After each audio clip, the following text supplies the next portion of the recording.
morning.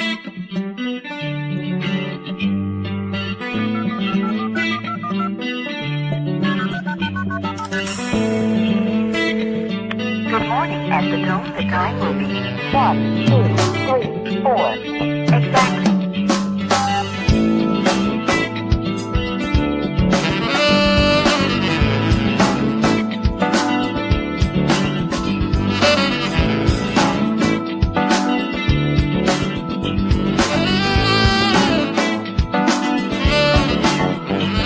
Woke up this morning without a warning. Words were still ringing in my head. It came, it seemed within my dream, a gentle voice, and this is what it said.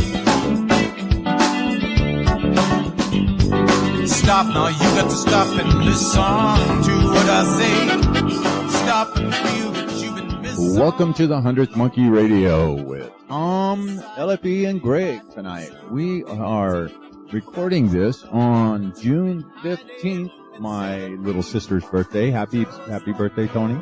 If birthday, you, Mom. for some reason, happen to listen to this, much love to you, little sis. Man, it's been actually a gorgeous week this week. The weather's been awesome up here in the Great Northwest. I've gotten myself into a new hobby, guys.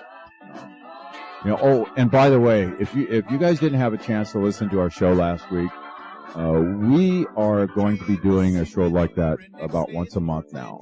We did a Monkey Crew review, and basically what that boils down to is we just kind of threw out some of our own thoughts and observations and theories and ideas, and we had a great conversation about it. Last week, we invited Greg's wife, Stephanie, and my daughter, Dion, joined us to add their comments and observations to the show, and it turned out really good. And if you're out there and haven't listened to it, especially the second hour, I went into a theory, actually it was a vision I had back in 1990 that have not been able to really articulate very well.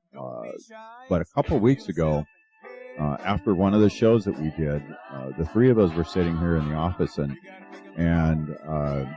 it came out of me finally. I mean, it came out. I mean, I was able to explain it. I was able to put it into words, and I fleshed it out quite a bit more in the following week, and I shared that in the second hour of last week's show. I personally think it's pretty interesting, and it's still being fleshed out within me, and I'm going to work on, I don't know. Yeah. I need to put some art to it. I need to get some sketches and some drawings out there, some visual aids to help relay the concepts, because there's some stuff there that's really hard to grasp. Kind of hard to paint that picture in words, but it could be interesting. Yeah, but there's something to it. I mean, I can't explain it how I can't even try to explain it how you explain it, but I could see it. I could somewhat see it in my mind, and it's still, just a lot of stuff to unpack. Right. Well, 30 years. Yeah. I've been doing it for 25 years. I've been unpacking it for 25 years. It took me to be able to put words to it. And that's the way a lot of these concepts happen. When we're growing and we're evolving, our soul's growing, our intelligence is growing as we start putting the pieces together for ourselves and are able to explain it to ourselves. These images and concepts that we can see inside our heart and our mind, being able to put them out in words in a way that somebody else can gain the same picture. Yeah. It's not an easy thing to do. Yeah, well, it's one thing, explaining it to yourself in your mind, but then even just trying to, once you finally get it explained to yourself in your mind, now translate that into actual words and saying, exactly. There's a lot. It's a process. Exactly. Yeah, that goes back to the explain the color blue to a blind man. Yeah. Right. Yeah. I mean, it's that sort of thing where you've got this concept, what it is, what it is, but explaining it in words can be a challenge. almost impossible. Yeah. So LFE, we got anything on the news tonight we wanted to touch on, right? Yes, I was looking online and I seen a couple articles about this canal that they're planning on building in Nicaragua, and the canal itself is it runs from the we're getting incoming calls.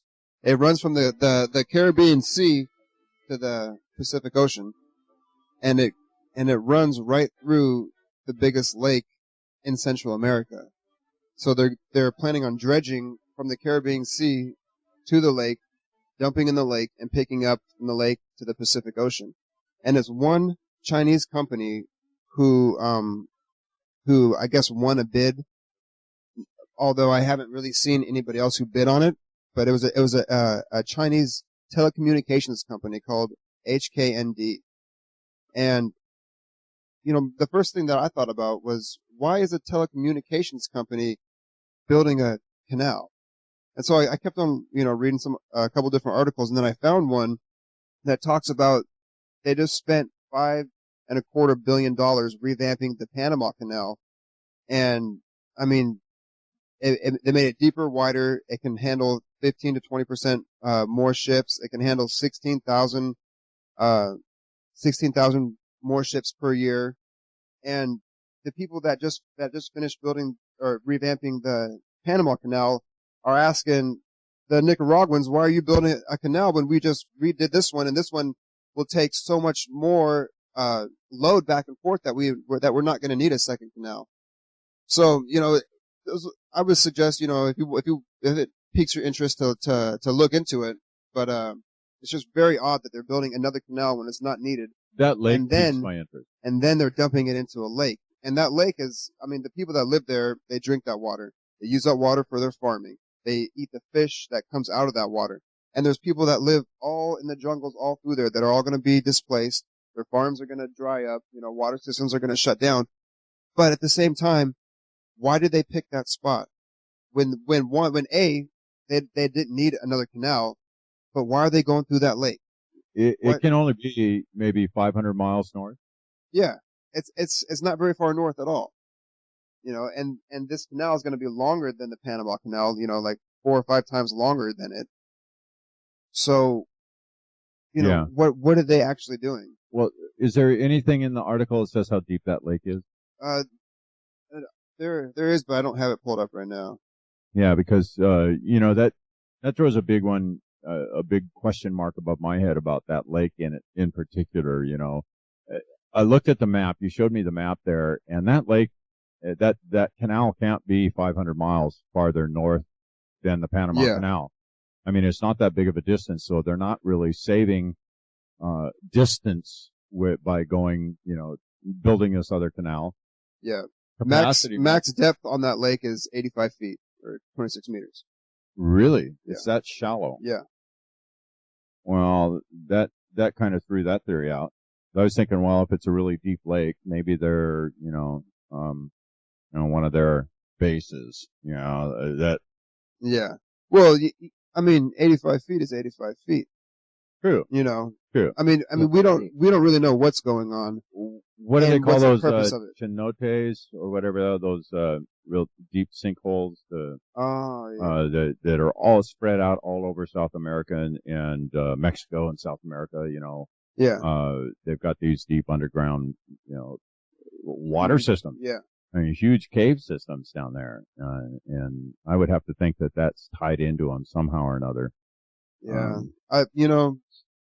I could theorize for this on days on what they're doing or what they're trying to, hide or destroy, right, or whatever. But, I guess next month there's going to be a environmental report coming out that's going to say, what's going to happen to the land if they do it. The project has been started but hasn't gone in full effect yet. But, even with this report coming out in a couple months or next month, who's doing that report? Who's overseeing this? How come no other companies got to do it? How come how come this telecommunications company in China is the only one that was allowed to do this? How come the Nicaraguan people aren't allowed to do it? Right. So many things behind it. A lot of questions there, and we'll have to keep our eyes on this and see how things unfold. And maybe if there's some industrious person out there that got to be great to have if we had a listener down there in Nicaragua. I know that we do. They're on our list, so I know we've had listeners down there anyway. So one of you guys maybe can drop us an email if you have any deeper or further insights into that. That would be awesome. It's much appreciated. Yeah. So let on with the show. I hate to keep her waiting for much longer. She may fall asleep listening to this boring conversation. All that good stuff. But we have a special treat for you guys tonight. We have brought back one of our favorites. Sondra Sneed is back with us. Sondra Sneed is a science and technology writer who has written for Fortune 500 companies such as Shell, Halliburton, Seabird Exploration, and was the editor-in-chief of a wireless industry trade publication for 5 years prior.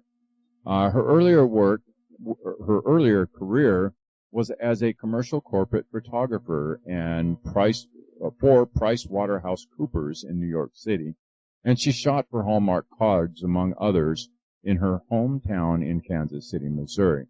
She studied the humanities English composition with a minor in photography at the University of Missouri in Kansas City.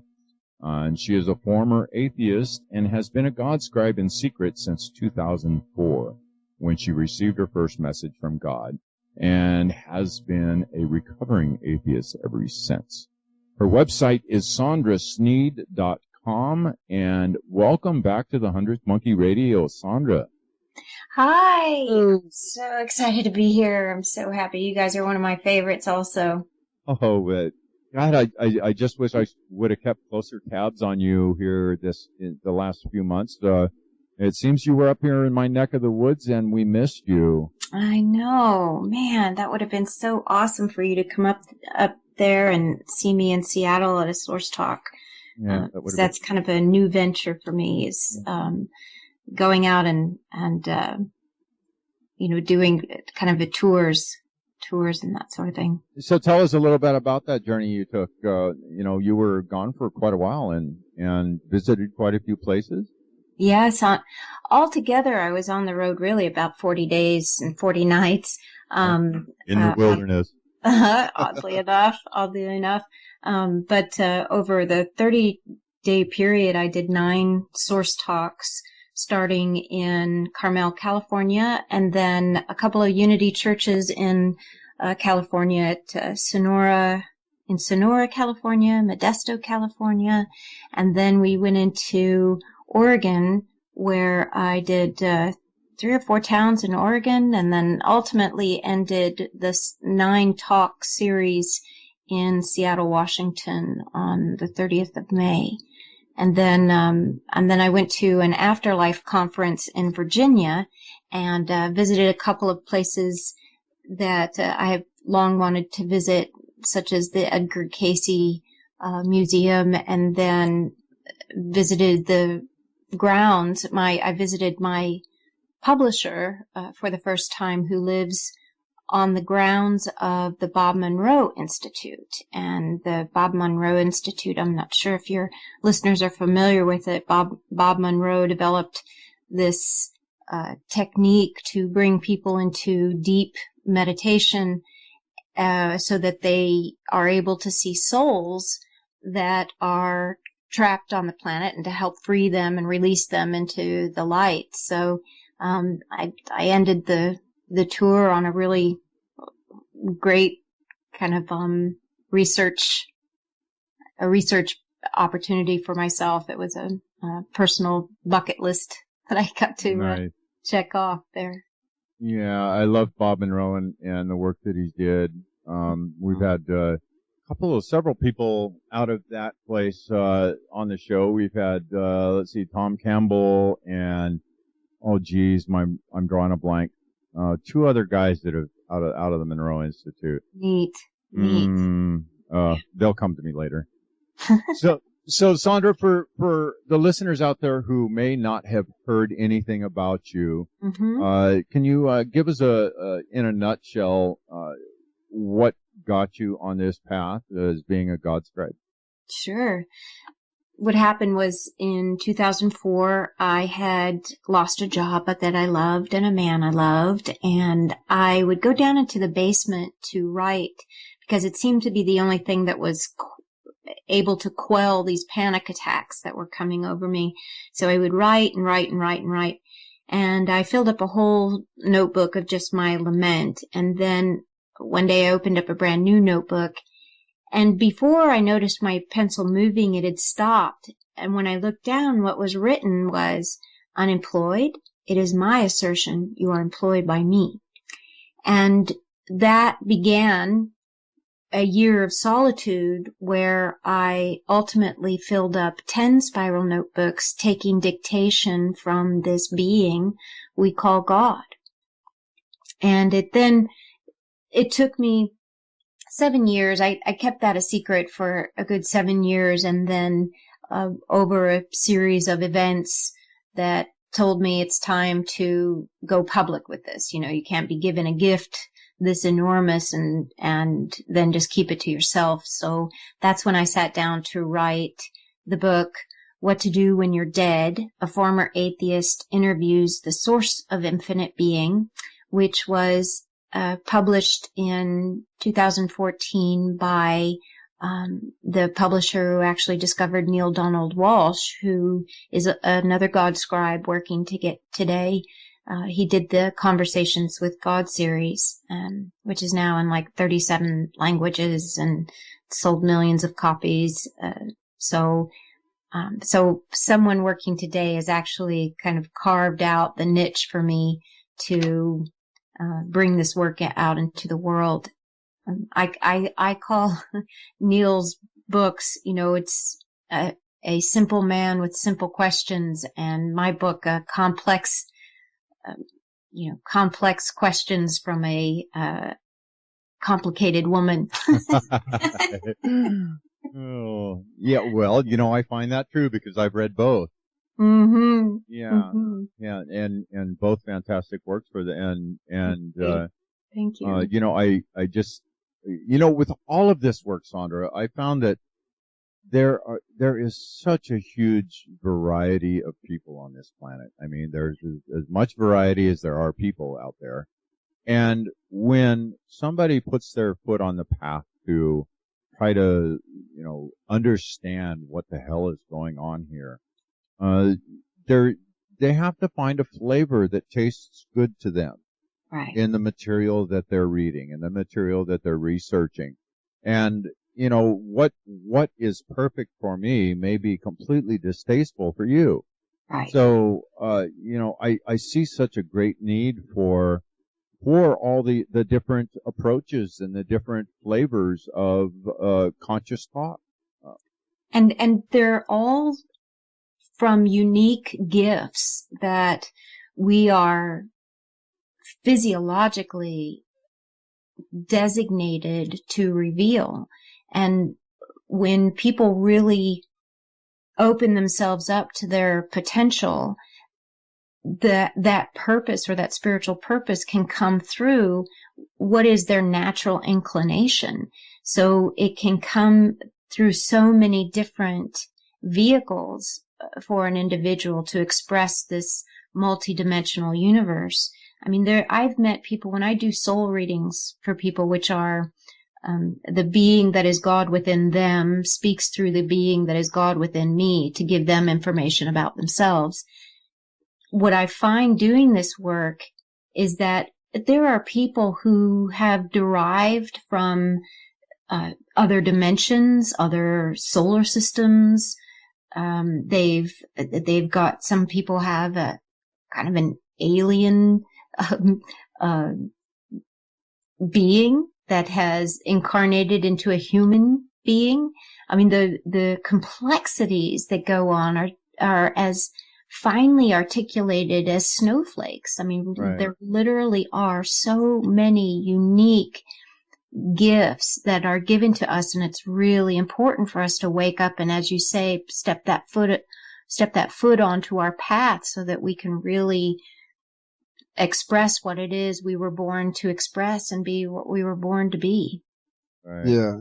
So Sondra, Mhm. so I've been, I listened to the show you did already with 100 Monkey Radio, and I've seen some of your YouTube videos.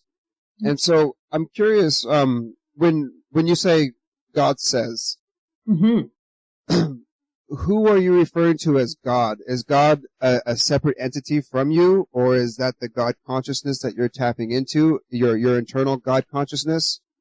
It is the God consciousness. It is the being we are all contained within, and the being that is in every cell of the universe. If you think of evolution as conscious, as a conscious being in and of itself, that is the being I refer to as God. Mother Earth is God. Any aspect of the nature of the mother of the universe is this same God, as much as the powerful will that we associate with the masculine is God. It's all a union of consciousness that has no gender to it. So Yes. I do not refer to God as a he or a she, or even an it. It's more apt to refer to this God as a they, the many minds of God. Okay. Yeah, because I find in lots of conversations that we have that one of the big hangups that we have is with the term God. Mm-hmm. Because there's so much, there's so much backstory to it, and Right. emotional connect a word. So I definitely see what you're saying. And that's why it's so important for me to hold on to that term God. I could refer to it as the great being, which I often do, or I could refer to it as the great consciousness. But if I could just reveal this being that is God in a way that completely tears down all of the stalwarts of religion and allows people to really see this being within themselves, this would be the one that the original story of Jesus really showed. If you took, like when it's said that Jesus said, I am the way, the truth, and the light, and no one comes to the Father except through me. If you change that word to self, the self, instead of me, that's that right there is Buddhism. Yeah. Right. No one gets to God except through the self. And all you have to do is reinterpret from the perspective that I've been given by God, reinterpret the things that Jesus was quoted as saying. You'll see a completely different God than the modern Christian God. Yes, yeah, I've read the Bible, and I've done that on purpose. Is actually, I'll read a word, but I'll change what that word is, just to, I've read the Bible and I've changed all the words, either whatever it says angel or demon, I change it to alien, to see how entertaining it is then. Sure. And I mean, and it goes, that's brilliant. A long ways with that. So when I feel like I'm getting tapped in and I can feel the message flowing through me, Mm-hmm. So would you say that that's when God speaks? Absolutely. When you feel that. So it's not just, something that, you have to sit, in a dark cave for a year, meditating, or, you don't have to go through a near-death experience to obtain. It's just when you feel yourself tapped in to, to your higher self, and I'm almost thinking of the term organic thoughts, your own organic thoughts, and that they're your thoughts, and it's almost like, how could I even be thinking about this? Where did this come from? But you feel it resonates so true to you, so that's what God says, is when you're tapped fully into that. I want to ask God specifically about you and what you're saying, because you never know. There may be some people are born to reveal other aspects of dimension, which may be, an archangel. It might be extraterrestrial telepathy. So let's find out specifically for you what that is, if we can. Yeah, let's talk to God. Okay, all right. So God says, well, here's the story for you. You are a present sense of God. So when someone is a present sense of God. What they are is what Eckhart Tolle calls the now. So people who are designed to understand the nature of the now understand that God is in the present sense. So you have a condition that is highly attuned to the nature of now. And now is a whole other aspect of the nature of God than what Sondra reveals. Sondra reveals a system that is within the soul. You are able to reveal a system that is within nature. It's a constant state of now, creating now, creating now. So when you express this God being that is your very specific condition, you'll be able to start going into the flavors of nature. What is the taste of nature? Because you can literally feel it in your mouth in the now. Wow. Yeah. Thank you, God. You're welcome. You're welcome. Wow, this is Sondra saying that sounds really cool. Yeah. Really cool. I'm going to have to unpack that one. Yeah. Yeah. You know, knowing Elfie as I do, he's very, very nature conscious. I mean, Yeah. it's probably one of the largest chunks that is on his plate is the natural world. Wow. So.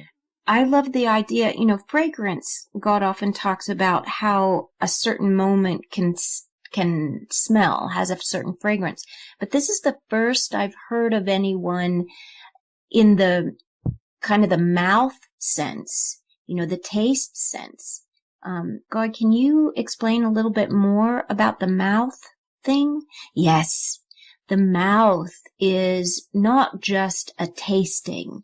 It is also a vibrational speaking. But that vibrational speaking is a system of smelling. So if you can imagine the possibility of stating for people what the smell of something is, you're really defining the taste of it. So it's on your tongue, and your tongue speaks the taste and the flavor and the essence of the smell. So if you imagine then a serpent moving through its territory, it excretes a system of taste. It excretes the taste in order to get a response from the area that it's in. So the response from a flavor is always a smell. The response from a flavor is a smell. That is because the serpent is all one sense. It is not a smell sense and a taste sense. The smell taste is a singular sense. And the reason we're kind of harping on this detail is because once you start deepening your awareness and understanding of your own personal gift, you're going to start to feel a literal three-dimensional experience of taste. It's an all sense that has a word to it. So if we were to introduce to you, let's say, the taste of clover, what would the three-dimensional flavor of clover be described as? Isn't this is this along the same lines of what's it called, synesthesia or something like that? God says yes. Yeah. Yes. So just describe a three-dimensional flavor of clover. Can you? That's a little hard to. I'm not sure if I would be describing it right, but clover is a really, to me, it's an earthly taste, but it's sweet Yes. at the same time. So it's it's like plant candy. Yes. Yes. Exactly right. Exactly right. And if you start going deeper into this and start identifying plants with regard to their flavor, you will be able to show people how the nature of God works in a unified field with regard to flavor. It's a unified field. Yes. Yes, I see what you're saying. It's one of the things we talk about a lot here personally is collapsing our senses. So just like what you're saying, we taste, smell, we hear, see. You know, we're collapsing into oneness. Yes. The wholeness. So that's very interesting. That yeah. All right. So I got a question. With the taste smell thing also. I shared this story a couple months ago on the radio, but one of my oldest memories I have is it comes with a smell, and I smelled the smell, you know, once every few months or so, and it's, you know, like clockwork. It's once every few months for as long as I can remember, but it's a smell, and, you know, come to think of it, it's almost like a smell taste, but it's a smell, and it's not, the smell is not being generated by anything around me, you know, it's nothing's cooking or whatever, but it's a very distinct smell, and along with the smell is an image, and it's an image of my physical body in utero. And it's like I'm looking at it from the outside. And I just put together just a couple months ago, that what I think that is, you know, that was the moment that my spirit or my soul or my consciousness, went into my body, went into this physical body. Right. And like I said, you know, it's the oldest memory I have, and it comes with a smell first. It's a smell and then a visual. Yes. And I've had it for forever. And the only reason that you can't describe it as a flavor is because it came at a time when those two senses were one. Yeah. Yeah. Those two senses were one. It makes sense. Yeah. So the condition that you were entering into the body with was the pre-programmed system of your soul. Your soul is programmed for an incarnation, and it then engages the system of the cellular construct of the body. It engages it in a way that wakes it up. So for some people, this is literally turning on and off aspects of the DNA. But for you, it was turning on aspects of the senses. And the two senses in specific were the smell, taste, tension. Smell, taste, tension.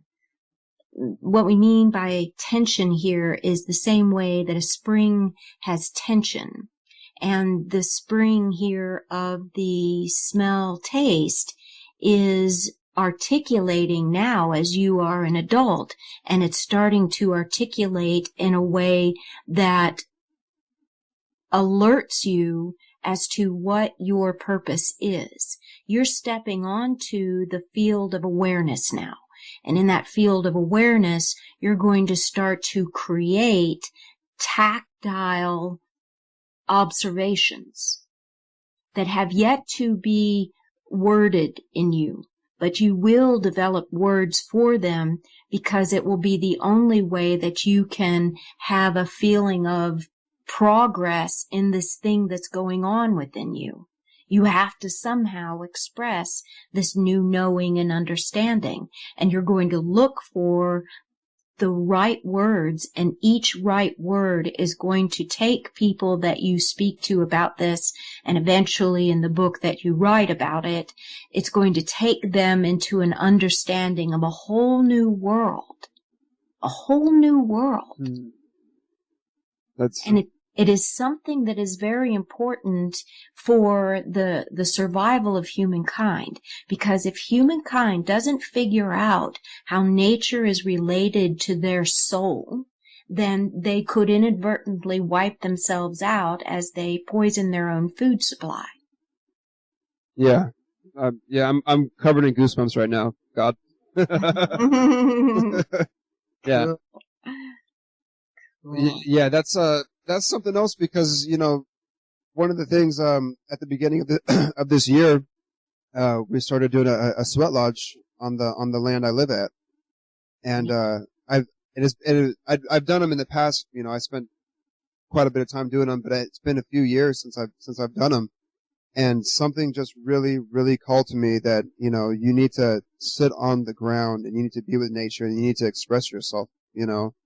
And since then, you know, since we started doing that, you know, I've had such an upswing, and you know, my personal knowing and the amount of information that has come through has just been I haven't had it this intense before, and it just seems to be getting better and better. Yes, it's time for your spirit to start engaging the work that you're doing on the planet. And that's what's tapping you on the shoulder right now, is the spirit of you saying there's more to life than this. And the life that we are going to take you through is the life that you were born to do. That's what your spirit is saying to you now. Have you ever done a sweat lodge, Sondra? No, I haven't. I really, really want to. Oh, wow. Oh, wow. Well, next time you come up this way, Sondra, we will do a special one for you. Oh, my gosh. I may make it a special trip just for that. Yes. And it is very, well, how I explain it when we do it, we do a let's say non-traditional sweat lodge, but it's very open format, and it's all about, you know, everybody connecting however they connect. You know, there's no rigid format to it. It's whatever works for everybody there. You know, Mm-hmm. it's you know, completely open, you know, for whoever wants to talk, whoever wants to express anything. And if you just want to come there and hold the space, you know, people do that too. Mm. But yeah, it's yeah. But the intention behind it is to connect. Yes. To connect and to clean and to grow and to, you know, have the veils peeled away, or whatever your intention, to heal, you know, whatever the intention you take with you is. So and oh my God, Sondra, yeah, tell her what happened to you, Tom. Beautiful location. Tell her what happened to you. Yeah, I don't know if you recall, but I've been one of my biggest goals here in the last few years has been clearing up my connection to Source, Mm-hmm. my own personal ability to have that communication with God and to understand what I'm receiving. You know, I always receive. I know I'm receiving, but my own fears, my own doubts, et cetera, get in the way of me being able to interpret it well. Right. So, I've been working on this and really trying to tap in and get closer to that place. And we did a sweat lodge, and all afternoon while we were getting ready, I had this internal battle going on because I could hear the voice inside me trying to get me to talk even before we went into the sweat lodge. And I was arguing with myself and going, you know, it's got to be more than just this subtle voice. Come on, you know, I need more than this. And so we get into the lodge, and we just barely shut the door, and it comes through stronger than I've ever sensed before, in such a tangible sense that it was undeniable to me at that point. Mm-hmm. And so I started talking about my fear and talking to everybody in there. I mean, you can't see anybody in here. We got steam and the heat's coming up, and I just start talking about how fear and others' judgments had limit people from expressing themselves freely. And that's how I started out, and then it was like I was out of the way at that point, and I kept talking. I had to ask him what I said afterwards. Mm-hmm. That kind of thing. I kept talking, and while I was talking, I had this really bizarre sensation of being able to see, you know, now see, this is see with my third eye. I could see this ball outside of myself, and it was all my fear. I could see it was my fear. It was completely separate from me, and it was a very tangible it was a ball. And Wow. I'm like, wow, there's my fear. There's my fear. At the time I'm making this observation, I'm still talking, saying something to everybody in there. And to this day, I still can't recall everything that I said in there, but I know it was powerful and it was on It was spot. really good. Yeah, it was. It had to do with, Getting out. unity and Getting out of your own way, you know. right. And that was something else, you know, is that it was just so odd because when you were done talking, you know, it was still you there talking, and it felt like you talking, but it was almost a different sensation coming from you while you were talking, you know, and then to have you, you know, not remember what you just got done saying. Right. Yeah. Well, I was too preoccupied looking at my fear. That still blows me away every time I think about it. That I was able to tangibly see my fear, and you know, the only way I could describe it afterwards was the universal voice, you know, that voice of God. If you were to describe then what happened next, like what happened in your life next, could you relate that to that experience? What happened after in your life? I mean, are you still able to take this aspect of your fear and separate yourself from it? Absolutely, I am now. I recognize it now. When Source, God, whatever name you want to put on that, when God starts coming through, I recognize it and I acknowledge it, and I flow much better with it now. And I'm able to being able to see my fear in that tangible way, and seeing it outside of myself, and Right. knowing that it's not really part of who I am. Right. That was such a gift to be able to have that experience and to see it in that way. That ever since then, my confidence in what comes through has grown tenfold. So That's outstanding. That's outstanding. I love it when you ask, when one asks in such a state of desperation for the greater.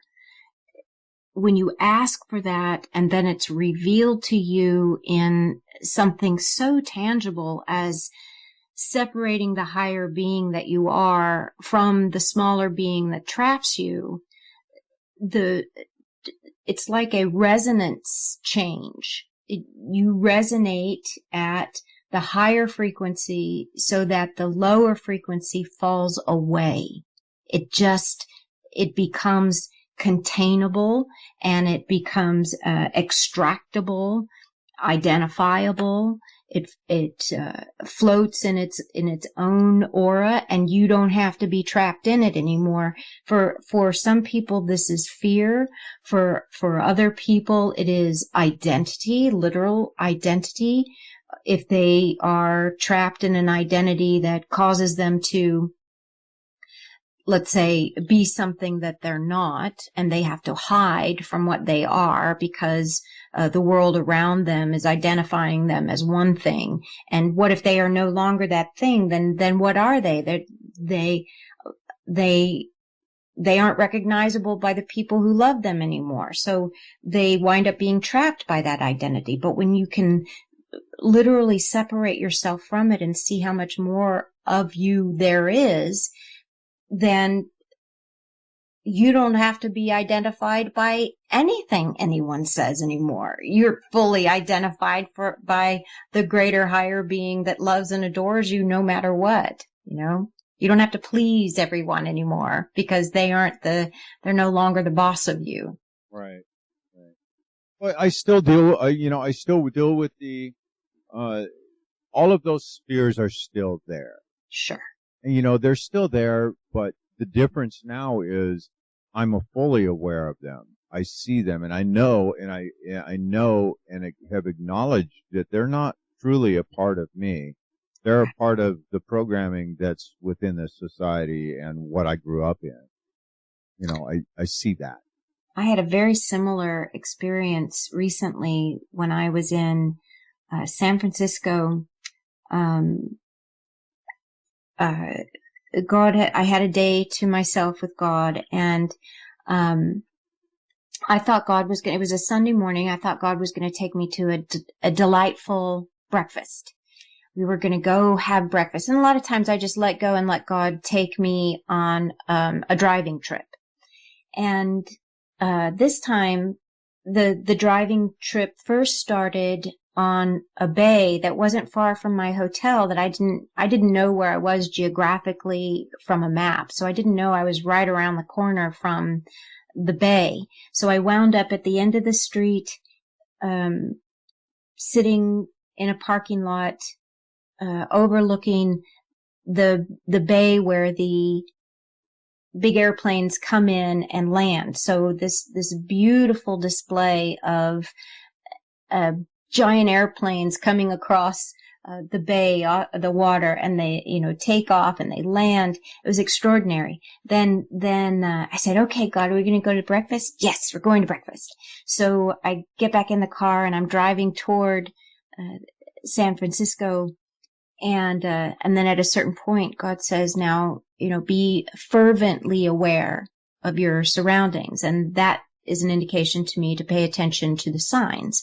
And the sign that said, Golden Gate Bridge, this way to Golden Gate Bridge, I realized that's what I was supposed to follow. And as I followed it, there was an exit sign that said Mission Street. And I thought, oh, that's definitely it, Mission Street. So you're familiar with it. So I go down into Mission Street and I'm looking on my Google app for local places to have breakfast, and I park my car and I'm wearing my yoga outfit, so I'm relatively scantily clad. I thought, I didn't think anything of it until I got out of my car and I start walking down the street, and the first person that pops in front of me is this big older black man that says, "Hey baby, you looking great. Hey baby, looking sexy." And I'm like, oh, I immediately felt, where am I at? Where am I? And I keep walking, and all of a sudden I see drug addicts and people in wheelchairs that are moving themselves along with one leg, and homeless people, and the smell of urine and human feces is like wafting through the air.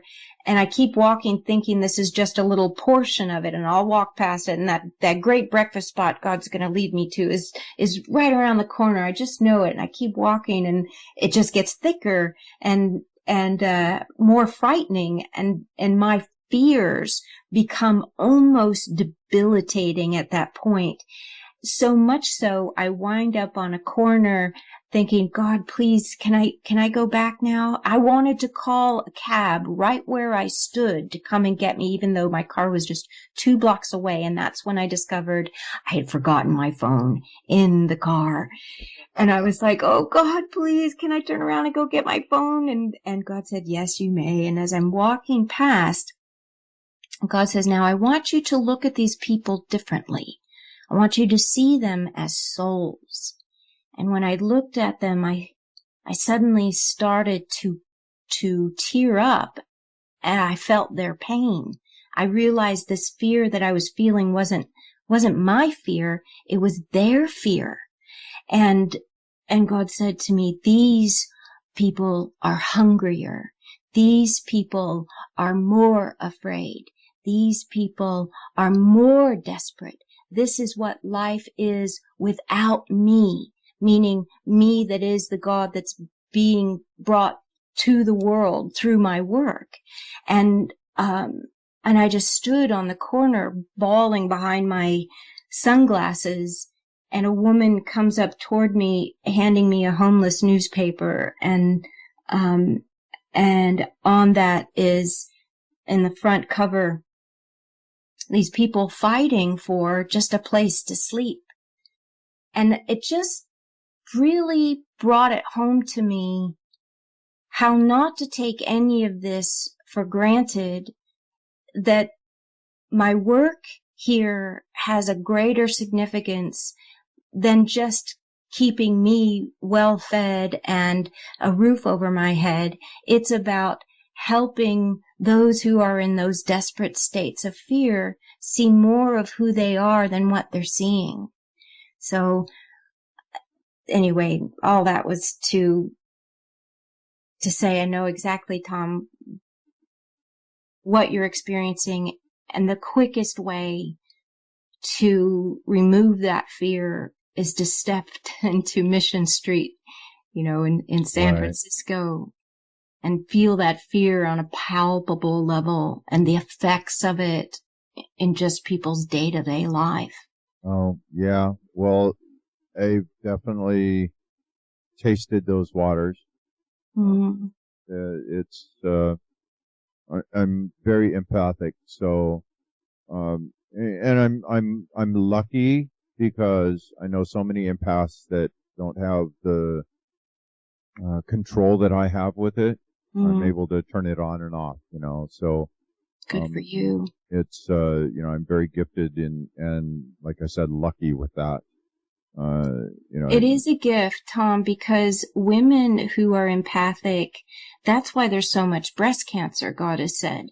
That's because of women who are empathic, who don't have a clue what to do with all these feelings. So they wind up building up in their lymph nodes and creating, fear within the lymph nodes. Right. Yeah.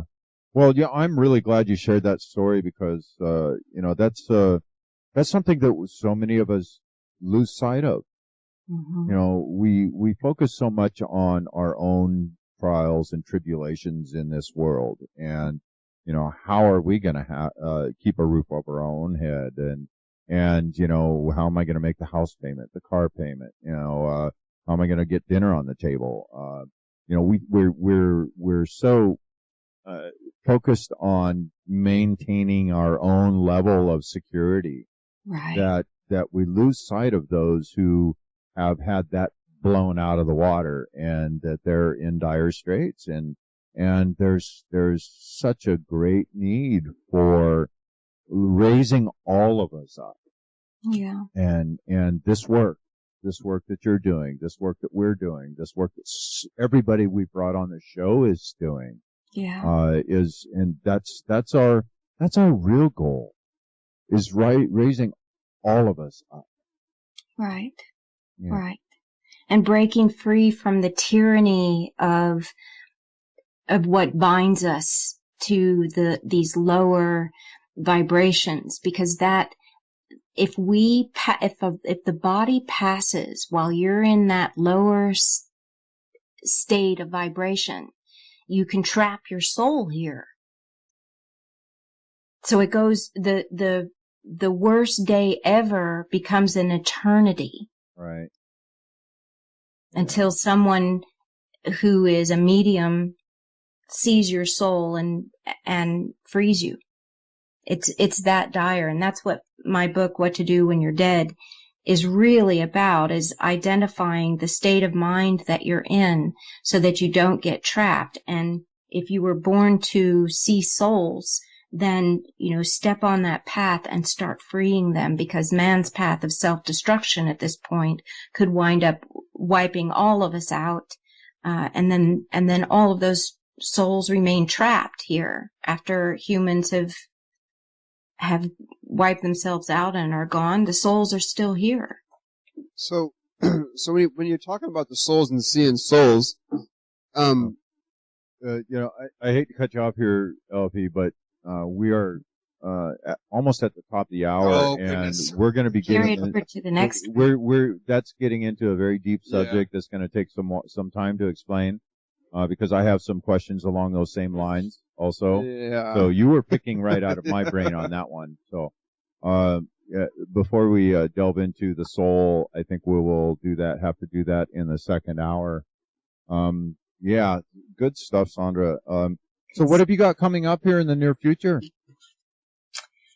The main goal for me now is to get those 9 source talks ready in a package to be available for people on my website, where they can purchase them in downloads, and then also as videos. And there are an extraordinary list of talks that range from the let's see, one of them is titled "Who Are You? What If You're Not?" Tyranny of the Mind. I can't even think of them right now. I should have a list of them in front of me, but they are just deeply profound information coming from the source of infinite being. And that'll be available on sondrasneed.com here real soon. Cool. Now, last time we spoke, you had mentioned that there was another book that was somewhere inside that was kind of knocking at the door, trying to get out. Have you worked on that at all? I have worked on it a bit, and every time I've gone back to it, it's so complex that I really need to do some editing on it before I release it into the public. I think otherwise people will probably get turned away from the first chapter because it's so complex. But it's about the nature of the will of being and how the will of being created all things. So it's a highly complex and fascinating book, but it's not done edited yet. Well, that one sounds like something right up my alley. Yeah. I like the complexity. It takes the complexity, I think, for me to fully grasp things, because I don't know. I'm one of those people that, well, here's an example. When I was like 4 years old, I took the TV apart and put it back. So I had to see how it worked, right? Yep. So yeah, that gives you a good idea of the kind of person. I'm the same way, Tom. Yeah. I'm the same way. So I need to see the intricacies. Because every time you unfold or unveil one aspect, it shows so many other, it raises so many other questions that I have to delve into, and like I was talking about in the beginning of the show, that vision that I had that I was finally able to articulate is extremely complex. And I laid out in the second hour of last week's show. And I know just from the people that, the guys that were on the show with me, there were a lot of questions that came out of it, and there were a lot of big deer in the headlight things, like, huh? So I saw that there's a lot more questions out of what I just put out, and that I have to flesh out myself. So, well, maybe in the next hour, God can trigger that in you, in a way that will allow you to open up to it, so it doesn't require such an extreme condition for it to occur in you. Maybe in the next hour we can, tap into that a little bit for you. Absolutely. We will definitely ask God and see what He has to say about it. Okay, good. All right. Well, we are going to be continuing this on in the second hour, and I think we're going to have to start off with some questions on the soul, and we'll have to see what Sondra and God have to say about it. So if you're out there listening on one of the other formats and you would like to check out the second hour and 5.5 years worth of interviews we have on the website in the archives, I would urge you to go over to www.the100monkeyradio.com and check us out there. So, sondrasneed.com, and we will be back in hour 2. Condemnation without investigation is the height of ignorance. Change the way you look at things, and the things you look at change. How do you wash your sweet potato? Namaste, my friend. You've been missed on along the way. Put aside your petty fight, serve your dignity. You've got to show the heart that you've been hiding and set it free. There's just one door, the world gone wrong.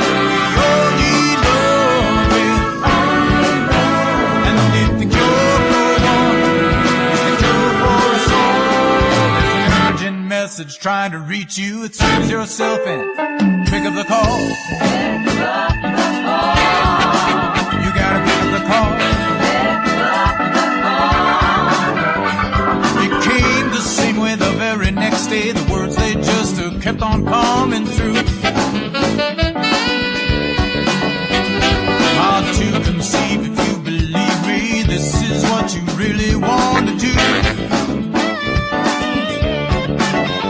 You got to tune into your inner being. Now let it be.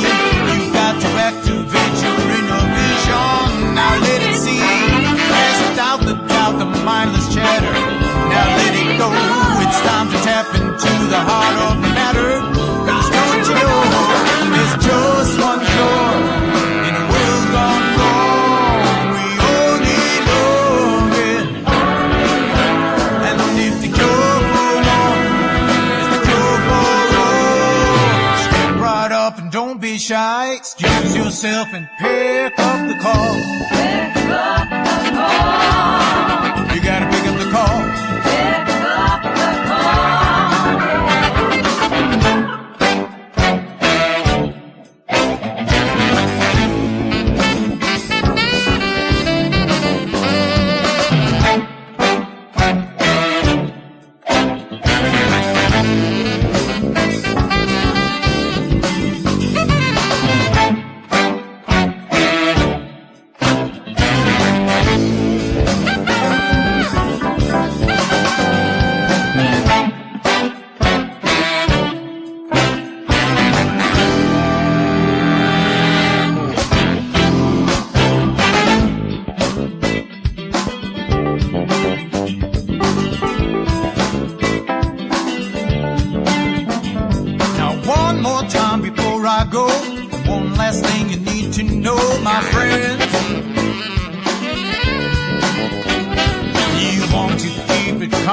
It's really all quite simple in the end.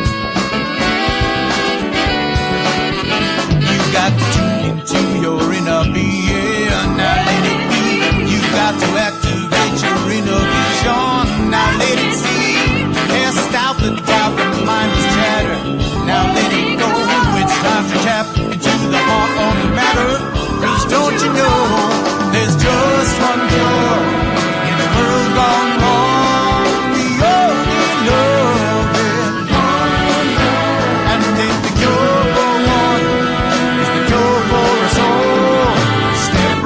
And don't be shy, got to look yourself right in the eye. There's a magic moment trying to meet you, an urgent message trying to reach you. The phone is ringing off the wall, so pick up the call. You gotta pick up the call. Pick it up, pick it up, pick it up, pick up the call.